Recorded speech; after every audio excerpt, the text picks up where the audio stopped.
Greetings and welcome to you. Quite some time ago I did a video. It was my first one actually. It was I guess technically it would be episode 1 of Dungeons and Coffee, but back then I called it Dungeons, Dragons, and the Heart of Tabletop. I liked the title, but it was too much of a mouthful. Anyway, it was horrible. I watched it recently and I just couldn't stop laughing at myself, and I had to dump it. I said I'm going to dump this video. Anywho, after watching it, I decided not to dump the entire video because the subject is dear to heart. It's in the video I'm talking about Gary Gygax, the reprints that they made a few years back of his first edition Dungeons and Dragons books. Player's Handbook, Dungeon Master's Guide, and the Monster Manual.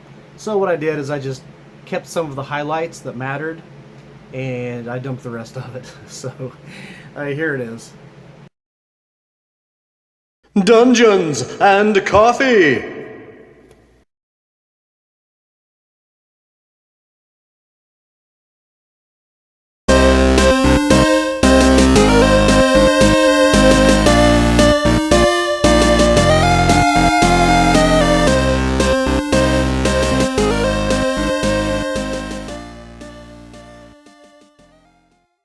Without further ado, I want to show off my books.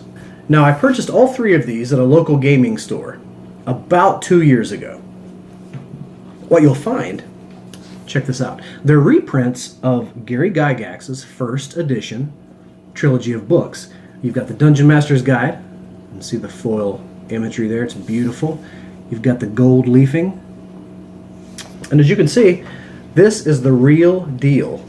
This is not a remake of Gary's work. This is a reprint of Gary's work. It's gorgeous. So, as you can see, there's the Dungeon Master's Guide. There's the Player's Handbook. There's the Monster Manual, just as beautiful. On the last page, you'll find this here, which is detailing the Gygax Memorial Fund, the Gary Gygax Memorial Fund. And Monster Manual, Player's Handbook, Dungeon Master's Guide, and it just said Advanced Dungeons and Dragons. So I thought to myself, oh boy, what has Wizards of the Coast done now? What have they butchered of Gary's? Well, they didn't. I was wrong. They just reprinted Gary's works. I would advise any fan of Dungeons and Dragons or tabletop gaming period to try to get a hold of some of these if you can. Whether you can still get them in a store or not, I don't know. Maybe you can get them on Amazon or perhaps even eBay. I don't know. I'm not very computer literate. They're beautiful books, and it is 100% a reprint of the original stuff. So, as a fan, I'm just sharing my knowledge and excitement. So, get the books if you can. They're gorgeous. You can't go wrong.